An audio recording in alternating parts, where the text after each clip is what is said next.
Hello साथीहरू नमस्ते सबैजना सन्चै हुनुहुन्छ अनि म पनि सन्चै छु आई होप सन्चै हुनुहुन्छ होला।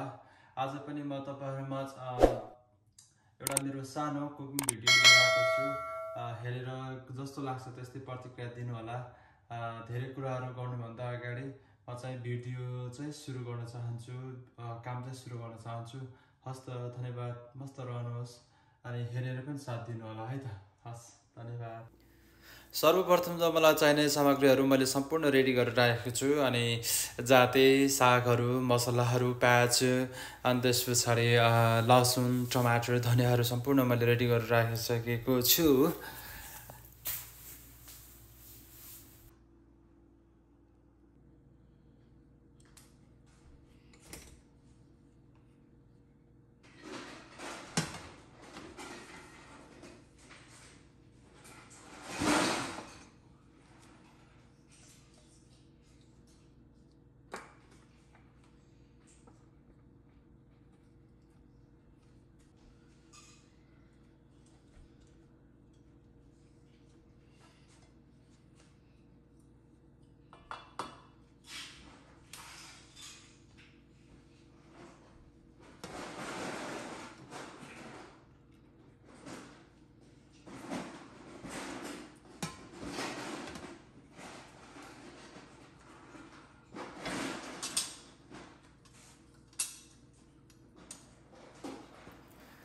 जिरा धनिया पनि मैले सुरुमै पड्काउँछु, मलाई चाहिँ एकदमै स्वाद मिठो लाग्छ यसको। अनि त्यस पछाडि प्याज पनि हाल्छु सँगसँगै। यसलाई चाहिँ हल्का ब्राउन हुने गरी म यसलाई चाहिँ भुट्छु।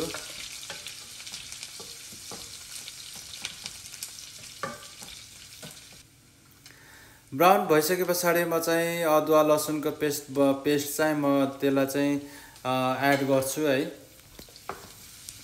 अनि त्यसलाई चाहिँ म मजाले चलाउँछु, मजाले यसलाई चाहिँ पाक्न दिन्छु। त्यस पछाडि चाहिँ म मासु चाहिँ हाल्छु, जाते हाल्छु।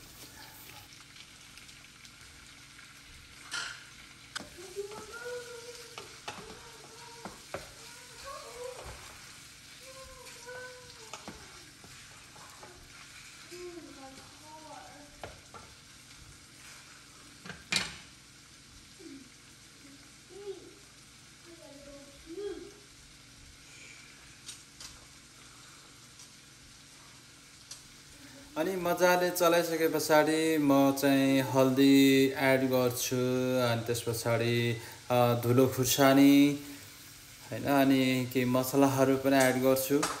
अनि त्यस पछाडि म त्यसलाई पनि मजाले चलाउँछु, यसलाई चाहिँ एकदमै मिक्स अप हुने गरी आनन्दसँग मजाले टक्क चलाउँछु है।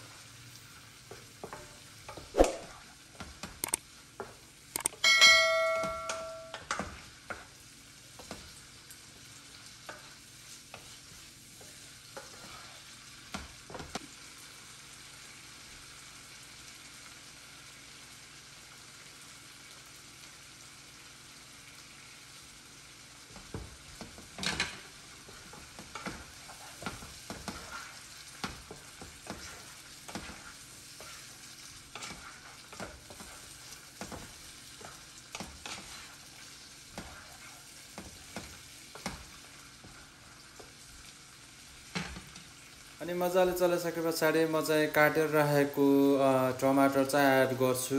अनि त्यसपछि एड गरिसके पछाडि म त्यसलाई चाहिँ त्यतिकै छोप्छु, म चाहिँ एकछिन छोपेर राख्छु।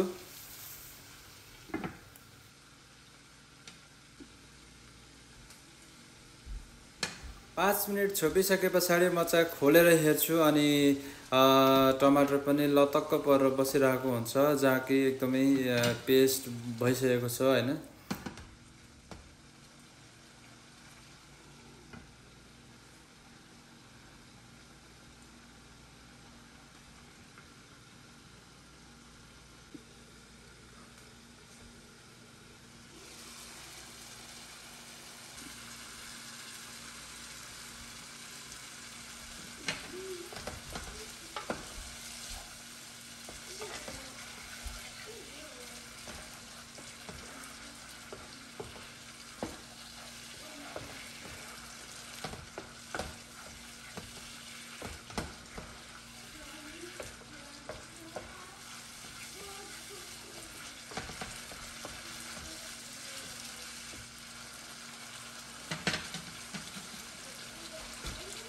सबै कुराहरू राम्रोसँग ग्रेभी भइसकेको छ।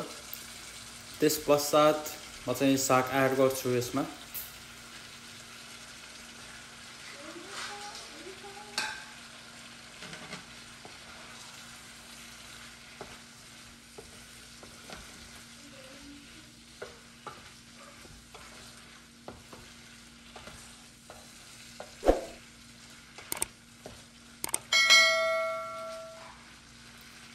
एड गरेको सागलाई चाहिँ राम्रोसँग चलाइसके पछाडि म चाहिँ एकछिन यसलाई छोप्छु ताकि अझै राम्रोसँग पाकोस्, नरम होस् भनेर।